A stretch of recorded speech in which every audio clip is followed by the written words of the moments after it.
Ibu Saudara yang diberkati Tuhan Yesus, kita berjumpa dalam program Night Call Departemen Pelkes GPIB bersama saya Pendeta Dian Astrianti Somahutiting, Ketua Majelis Jemaat GPIB Immanuel Lampung. Sebelum kita beristirahat malam, kita akan membaca dan merenungkan firman Tuhan. Sebelumnya mari kita berdoa. Bapa, di dalam nama Tuhan Yesus, kami mengucap syukur kepadamu atas penyertaan Tuhan dalam kehidupan kami di sepanjang hari ini. Kami tiba di malam ini Tuhan setelah kami beraktivitas sepanjang hari. Sebelum kami beristirahat, kami akan membaca dan merenungkan kebenaran firman Tuhan. Kami mohon Kau berkenan menganugerahkan Roh Kudus bagi kami yang memberi hikmat serta pengertian agar kami mampu memahami dan melakukan firman-Mu dalam hidup beriman hari lepas hari. Bersabdalah ya Tuhan, sebab kami sudah sedia untuk mendengarkan. Dalam nama Tuhan Yesus kami berdoa. Amin. Bacaan malam ini dari kitab Kisah Para Rasul pasal 10 ayat 34 sampai 43. Saya bacakan. Firman Tuhan tertulis. Lalu mulailah Petrus berbicara, katanya, "Sesungguhnya aku telah mengerti bahwa Allah tidak membedakan orang. Setiap orang dari bangsa manapun yang takut akan Dia dan yang mengamalkan kebenaran berkenan kepadanya." Itulah firman yang Ia suruh sampaikan kepada orang-orang Israel, yaitu firman yang memberitakan damai sejahtera oleh Yesus Kristus yang adalah Tuhan dari semua orang.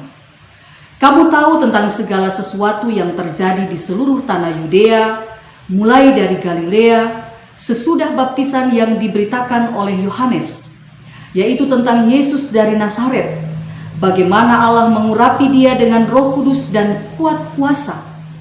Dia yang berjalan berkeliling sambil berbuat baik dan menyembuhkan semua orang yang dikuasai iblis, sebab Allah menyertai Dia. Dan kami adalah saksi dari segala sesuatu yang diperbuatnya di tanah Yudea maupun di Yerusalem. Dan mereka telah membunuh Dia dan menggantung Dia pada kayu salib. Yesus itu telah dibangkitkan Allah pada hari yang ketiga, dan Allah berkenan bahwa Ia menampakkan diri bukan kepada seluruh bangsa, tetapi kepada saksi-saksi yang sebelumnya telah ditunjuk oleh Allah, yaitu kepada kami yang telah makan dan minum bersama-sama dengan Dia setelah Ia bangkit dari antara orang mati. Dan Ia telah menugaskan kami memberitakan kepada seluruh bangsa dan bersaksi bahwa Dialah yang ditentukan Allah menjadi hakim atas orang-orang hidup dan orang-orang mati.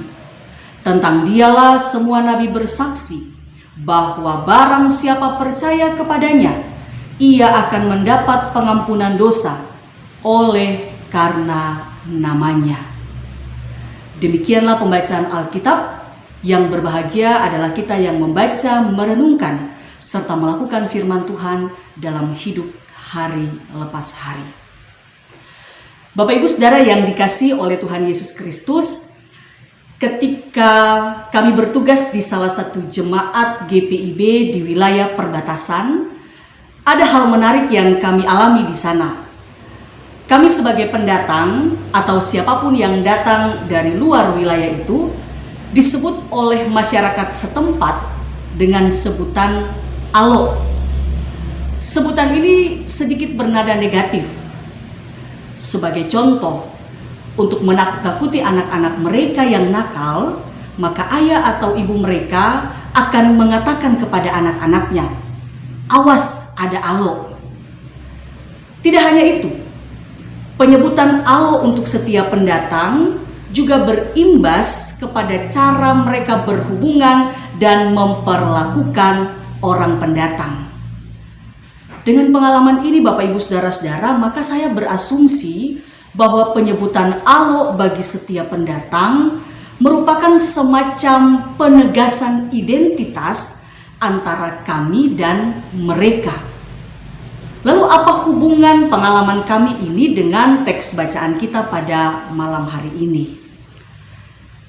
Bapak Ibu Saudara-saudara, bagi orang Yahudi, pembedaan antara kami dan mereka atau antara orang Yahudi dan orang bukan Yahudi begitu kuat. Bahkan untuk orang Yahudi yang kawin-mengawin dengan bangsa lain pun dipandang rendah oleh mereka yang merasa dirinya Yahudi tulen. Dalam Alkitab kita mengenal dengan sebutan orang Samaria. Sedangkan orang dari bangsa lain yang menganut agama Yahudi disebut proselit. Eksklusivitas bangsa Yahudi yang semacam inilah yang membuat mereka memiliki begitu banyak aturan. Dalam teks pasal 10, kita menemukan ada 2 aturan, yaitu yang pertama ada di ayat 9 hingga ayat 16 tentang makan makanan haram dan halal. Yang kedua di ayat 28 tentang bertamu ke rumah orang bukan Yahudi, yang tentunya punya kaitan dengan hal makan makanan haram dan halal. Aturan-aturan semacam inilah yang membuat orang Yahudi memiliki cara pandang dan cara laku yang berbeda kepada mereka yang bukan Yahudi. Karena itu, teks bacaan kita pada malam ini hendak membongkar pemahaman pun laku yang kaku dari orang Yahudi untuk sebuah pemahaman dan laku yang baru. Dan itu dimulai pada diri Rasul Petrus selaku tokoh penting di antara para rasul melalui penglihatannya yang diceritakan di ayat 9 hingga ayat 16. Meski pada awalnya Rasul Petrus belum mengerti maksud dari penglihatannya, namun melalui perjumpaannya dengan Kornelius barulah ia mengerti. Karena itu di ayat 34 dan 35 bacaan kita, ia mengatakan, "Sesungguhnya aku telah mengerti bahwa Allah tidak membedakan orang. Setiap orang dari bangsa manapun yang takut akan Dia dan yang mengamalkan kebenaran berkenan kepadanya." Bapak Ibu Saudara yang diberkati Tuhan Yesus Kristus, melalui Kornelius, seorang yang bukan Yahudi, Allah hendak menunjukkan kepada Rasul Petrus sifat universalitasnya, bahwa Allah terbuka bagi semua orang yang takut akan Dia dan yang mengamalkan kebenaran. Setiap orang dari bangsa manapun. Kita bisa bandingkan dengan diri Kornelius yang kita baca dalam ayat 2. Ia saleh, ia serta seisi rumahnya takut akan Allah, dan ia memberi banyak sedekah kepada umat Yahudi dan senantiasa berdoa kepada Allah. Pesan ini jugalah yang disampaikan kepada bangsa Yahudi. Rasul Petrus seakan-akan baru tersadar atau baru memahami sifat universalitas Allah. Maka di ayat 36 ia menyatakan, "Inilah firman yang ia suruh sampaikan kepada orang-orang Israel, yaitu firman yang memberitakan damai sejahtera oleh Yesus Kristus yang adalah Tuhan dari semua orang." Jika kita membaca ayat 44 hingga 48, Rasul Petrus dan orang-orang Yahudi yang bersamanya di ayat 45 semakin diyakinkan akan sikap universalitas Allah. Bapak Ibu Saudara yang dikasihi oleh Tuhan Yesus, sebelum beristirahat pada malam hari ini, mari kita merenungkan sejenak. Apakah kita juga memahami sifat universalitas Allah? Jangan-jangan kita seperti kelompok masyarakat di perbatasan yang saya sebutkan di awal. Jangan-jangan kita juga seperti orang Yahudi. Ada kami ada mereka. Jika kita memang ternyata masih belum memahami sifat universalitas Allah dalam diri Yesus Kristus, bahwa Dia adalah Tuhan untuk semua orang, dan itu terwujud dalam laku hidup kita setiap hari kepada mereka yang berbeda dengan kita, ingat, belum ada kata terlambat untuk mengubahnya. Seperti Rasul Petrus yang baru memahami penglihatannya tentang sifat universalitas Allah setelah ia berjumpa dengan Kornelius. Maka kiranya perjumpaan saya, Bapak, Ibu, dan Saudara dengan firman Tuhan ini dapat membuat kita semakin memahami bahwa Allah tidak membedakan orang. Setiap orang dari bangsa manapun yang takut akan Dia dan yang mengamalkan kebenaran berkenan kepadanya.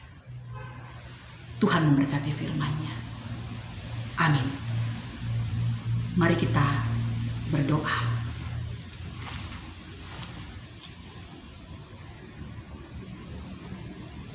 Bapa, di dalam nama Tuhan Yesus, kami bersyukur untuk firman-Mu yang sudah boleh kami baca dan renungkan. Kiranya firman Tuhan boleh kami berlakukan dalam hidup kami hari lepas hari, di dalam kami mewujudkan sikap terbuka bagi mereka yang berbeda dengan kami. Tuhan, mampukan kami untuk menjadi orang-orang yang punya sikap mengasihi orang lain dengan tulus, punya sikap peduli kepada orang-orang yang kami jumpai, agar nama Tuhan senantiasa dimuliakan. Kami mau berdoa untuk keberadaan kami saat ini, Tuhan, ketika kami berada di tengah-tengah pandemi COVID-19. Kami berdoa, kiranya Tuhan menjauhkan kami dari terpapar COVID-19. Lindungi kami ya Tuhan, jauhkan kami dari hal-hal yang buruk. Ketika kami beraktivitas di dua rumah, kami percaya Tuhan menjaga dan melindungi kami.